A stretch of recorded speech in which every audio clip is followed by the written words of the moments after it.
Have you ever heard of the Enterprisers? They're a robotics team made up of teenagers from Reno and Virginia City, and they'll be competing in the West Super Regional Championship in Oakland starting tomorrow. Paul Nelson joins us here in the studio after meeting up with the team. Boy, Paul, this is quite an accomplished group for these kids, huh?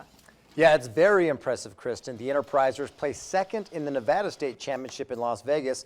Now they'll be competing against more than 70 other teams from a dozen western states. Getting this far has taken a lot of planning and precision. I mean, it seems, this chain's really tight. Seems like it's doing okay now. The motor over there looks like it might have had a slightly bent axle.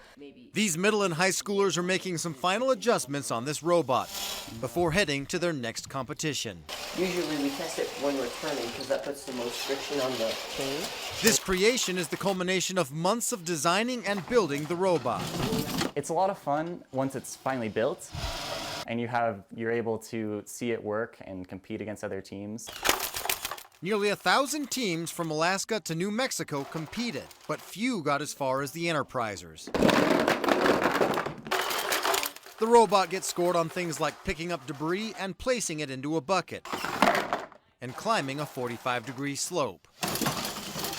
It's been a great learning experience, and there's been a lot of good times and a lot of times where it's been a little bit tougher. The robot's controlled remotely with 2 smartphones and a video game controller. Just like the gears and motors work together, so do the teammates. That's the hardest part, is teaching them how to get along and respect each other on the team. So I love it when a team actually gets together and comes over that hump. So it comes out to like here. Along with teamwork, these kids learn about engineering, time management, and perseverance. You're going to face challenges, and as long as you continue to work hard, you can overcome those challenges. And the Enterprisers' next challenge goes from Friday to Sunday. If they place high enough in Oakland, they'll qualify for the World Championship. That'll be held in St. Louis in late April. Covering the story live in the studio, Paul Nelson, Channel 2 News.